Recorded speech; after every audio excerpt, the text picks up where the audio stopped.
5 years ago, I did my top 10 deck building games. But I stuck to pure deck builders, those that have deck building as a singular core mechanism. None of those hybrid weirdos and boards and movement points. Looking at you, Clank. So this time what I'm going to do, well, Mystic Vale has push-a-luck mechanisms, but you push a luck through the deck you build, so that's fine. So this time, well, Legendary Firefly has a board, but it's just a glorified playmat, so that's acceptable. So this time, well, I mean, there's Trains, which has a board and route building, but the route comes from the deck, kinda. Okay, let me rephrase. Let's just say I tried to focus on deck building even if other mechanisms tag along. And yes, Trains was on the list anyway. So here we go, let's redo the countdown with a wider definition and some new discoveries from the last 5 years. I'm Rob from JestaThaRogue.com and these are my top 10 deck building games.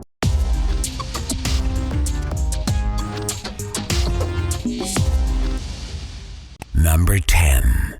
We are starting with a pure deck builder and my previous number 2, yeah, it slipped a lot. In Hero Realms, players play either competitively or cooperatively using their cards, mostly for attack to deal damage and gold to buy cards from an ever-changing round. Cards are in 4 factions, and playing cards of the same faction give bonus effects, and some cards are guards or champions that sit in front of the player, activating effects and soaking up some damage. There are packs available to give everyone an asynchronous starting deck themed around a character, as well as campaign decks giving you scenarios to play through for added variability.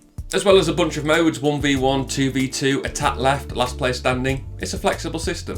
The gameplay's lightning fast and looks great. It's a style of art I really enjoy. So why is it so low if I like it so much? Well, they made 2 mistakes for me. First, too much content. 3 big Kickstarters took this from a tiny £20 box to a £200 fortress of cardboard. Second, they made the digital version too good. It's cheap, smooth and perfect for solo play. My favourite way to play. I find myself muting it and playing it while watching TV, and that made the physical game kind of redundant. Especially with the cost to keep up with that 3rd big Kickstarter and the amount of shelf space I need to hold it.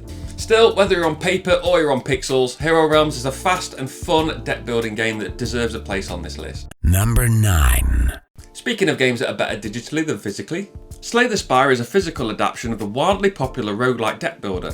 You climb a 3-chapter tower, battling enemies, collecting cards and trying to reach the final boss at the top. Cards are earned as combat rewards or bought in shops with gold. What's clever is that each card is double-sided. You upgrade them by flipping them in their sleeves, which is a neat physical gimmick.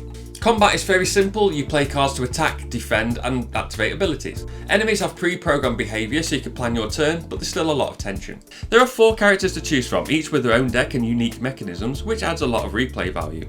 It's a fun challenge, the components are solid, the iconography works well, and it's a very simple system if you know how to play already. But here's the catch, if you haven't played the video game, this version is fiddly, dense and not very intuitive. There's a lot of upkeep and the learning curve is steep. You can play with up to 4 players, which the digital game doesn't allow, but when you push past 3 hours, that's a bit long for me. I only want to play it solo, so for me the digital version is faster, more fun and better. That said, the physical version is good for a solo or 2-player experience if you prefer that tactile feedback and a little bit of overhead. But personally, I played it, I appreciated it, and I moved it on, while keeping the game in my Steam library. Number 8. Here's another good game tainted by outside-the-box issues. Not a digital version this time, real-world complications. In Monumental, players build a civilization and explore a board covered in barbarian and Freetown tokens in order to gain points for developing knowledge and cultural policies, building wonders and controlling provinces. Each civilization has a unique leader and unique cards, and cards are placed in a 3x3 grid to make your city. Each turn you choose 1 row and 1 column, these are the 5 cards you'll activate this turn. That's a clever and unique mechanic, and taking 1 action each going around the table, it keeps the game going at a decent pace, even if it is a bit fiddly. I have the Kickstarter edition with miniatures, and while they look fantastic, I'd actually recommend the retail version with tokens. The minis don't fit on the board as well, and add even more fiddliness to an already busy game. So why is this so low? Well, Funforge mishandled the second Kickstarter and have currently filed for bankruptcy. Most pledges were fulfilled, thankfully, but My African Enterprise expansion, sitting in a UK warehouse waiting on legal red tape. Now, I don't mind waiting. At this point, what's a few months on top of 5 years already, but it is a bit frustrating. If you're interested in Monumental, grab a copy now. What there is available might be all there ever is. Number 7. Now, this entry could be one of 2 games. It all depends if you like 4 wheels. Or, well, still 4 wheels, but on 2 different vehicles. Flamme Rouge is a deceptively simple but wonderfully tactical cycling game where you control not 1 but 2 cyclists, your steady rouleur and your bursty sprinter. Each cyclist has their own deck of movement cards. On each turn you'll draw 4, pick 1 to play and discard the rest to the bottom of that deck, face up. Once everybody's made their selections, the cyclists will move in order on the board from front to back, moving the number of spaces on their card. But it's not just about speed. Used cards are gone forever, so burning your best cards early can leave you crawling in the final stretch. On top of that, a drafting mechanism lets you tuck in behind other riders to conserve energy, while leading the pack too long earns you fatigue cards, clogging your hand with weak 2 movement cards. The goal is to get both your cyclists across the line with strong placements to earn team points. There's a lot going on here and it fits together beautifully. Managed in 2 separate decks, drafting other players' slipstreams, pushing hard on hills, managing fatigue, it all just clicks. That said, look, it's surprisingly hard to tell your 2 cyclists apart. One leans forward, the other sits up a bit straighter, but mid-race in a sea of plastic helmets, that's not much help. Flamme Rouge is a standout hand management racing game, completely different from anything we've seen. Until Heat Pedal from the Metal came along, of course, and put a similar system onto the motor racing track. But when you pull off a perfect sprint finish, amazing feeling. I mean, I wouldn't know, but I assume it feels good. Number 6. Okay, on to my previous number 3, but this one's mostly been pushed down by games that didn't qualify for the list before, and new entries. DC Comics' deck building game is not the most thematic one. Kick is a superpower that you buy by punching things, but once you stop thinking about it, and I suggest you do, the game is a lot of fun. You start with a deck of basic cards, mostly punches and vulnerabilities, and you'll use those to bind better cards from a lineup in the middle of the table. Every turn you generate power and spend it to pick up equipment, superheroes, superpowers, villains, whatever's on offer. Each player gets a DC character with a unique ability which gives them a bit of direction. If you're Batman, you'll want equipment cards. If you're Superman, you'll want superpowers. Wonder Woman likes punching villains. The strategy mostly comes from managing what comes in the lineup, buying the best card for your strategy and for your hero. Sometimes that means grabbing a key card right when it appears. Other times you're just left staring at a lineup that does nothing for you. That's where the game gets a bit swingy. If the card you really need doesn't show up or somebody else takes it first, tough luck.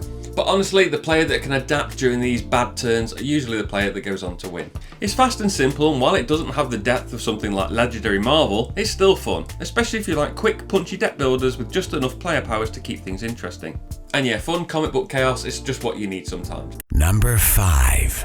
Okay, let's jump back into civilization building with a whole lot of setup. In Altair Dawn of Civilization, you're leading a civilization from humble beginnings, building settlements, gathering resources, expanding your influence, and occasionally smacking your neighbours around when diplomacy fails. Each round you'll take actions to produce goods, construct buildings, and develop your culture or military. Combat plays a central role. You're going to want to build up your military, not just for offense, but you need to defend yourself. Altair takes the familiar civilization framework and makes it easy to learn while giving you a lot to think about. You've got great components, settlements, resource tokens. The whole lot has a nice tactile quality to it. The art has this distinct earthy style that really sets the tone for the setting. It feels ancient without being drab. And there's a constant puzzle of trying to stretch your too few resources just far enough. The board has some visual quirks as setup is a faff. And while combat is important, it can feel a bit too dominant, pulling your attention from some of the more interesting tech and growth aspects, which is a bit of a shame because the game has a lovely mix of systems in place, but you're too busy fighting to care. It's clever and tight and full of those, oh, just one more turn decisions. You'll feel the pressure, you'll curse the combat, and then you'll set it up again anyway.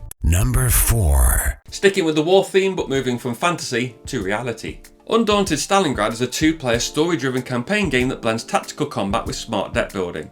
One of you plays the Germans and the other the Soviets, and over the course of a branching 15+ mission campaign, you'll fight for control of the city of Stalingrad, one scenario at a time.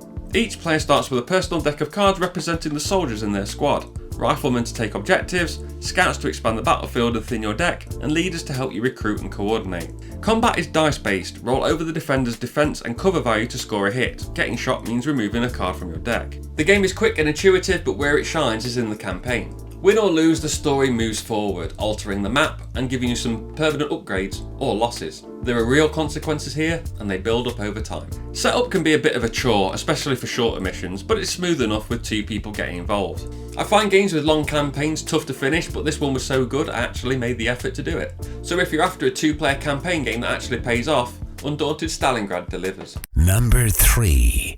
Right, Star Trek Captain's Chair. I went in half expecting a generic reskin of a deck builder, but came out genuinely impressed. Each player takes on a famous Starfleet captain with a starting deck thematically tailored to them. You'll gain cards, upgrade your deck, manage away teams and ships, and spend a precious 3 actions each turn trying to make the most of your limited resources. You'll be exploring planets, claiming them through area control, and gradually cycling your deck to unlock better cards from a hidden reserve and development deck. You can also promote crew into duty officers for permanent abilities, and yes, those isolinear chips do look that cool. But with so many moving parts, the game does drag a bit. It's only 2-player and it's quite a lot of downtime. It's a shame because it feels like it wants to be a 4-player game. Setup is a bit of a beast with piles of cards everywhere, but the iconography is excellent and the art does its job. You'll spend the first couple of games trying to internalise what all the symbols mean, but eventually it all clicks. If you're a track fan, there's a lot to like. If you're not like me, you'll still appreciate the gameplay underneath the licence. Either way, Captain's Chair is one of the most ambitious deck building games I've played, and that ambition absolutely pays off.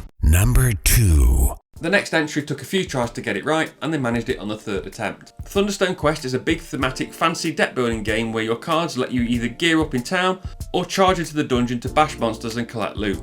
Each player starts with a basic deck made up of 0-level adventurers and some basic gear. On your turn, you choose whether to take a village turn or head into the dungeon. In the village, you place your mini on a location to buy new gear, recruit new heroes and heal wounds. You'll also get a chance to upgrade your heroes using XP, starting with those humble adventurers and slowly building up to powerful level 3 champions. If you go into the dungeon instead, you equip your heroes and move to the monster you want to fight in the dungeon, assuming you've got enough light. Combat involves resolving before and after effects on the enemy, then tallying damage to see who wins. Eventually, once enough keycards have been revealed from different dungeons, the boss appears. Everyone gets one shot at the big bad, then you add up your points from your XP, from your gear, etc, and the player with the most points wins. The theme is a classic dungeon crawler and the sense of progression is real. You start weak and clunky, and by the end you're loaded up with epic gear and heroes. Setup though, it's a table hog. With all the cards and expansions packed into 2 or more massive boxes, just getting everything sorted and onto the table can take some time. The components and artwork are mostly solid, the card quality is good, and the artwork on the heroes in particular really sells the fantasy vibe.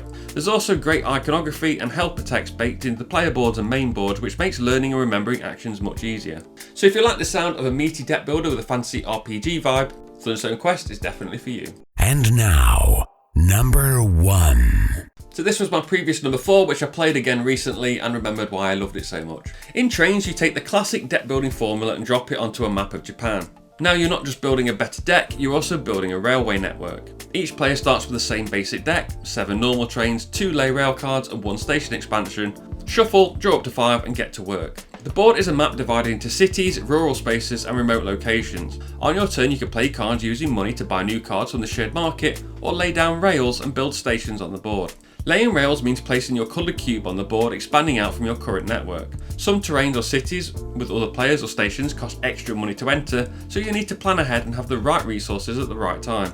You can also build stations in cities, but there is a limit how many you can build, and the more that's available in there, the more points they're worth. But powerful actions and buildings give you waste cards which just clog up your deck and are worth absolutely nothing. Players score points for rails in cities and remote locations, stations and victory points printed on the cards. Most points wins. This is classic deck building, pure and simple, but not just making your deck better, but you're also outmaneuvering your opponents on the map too.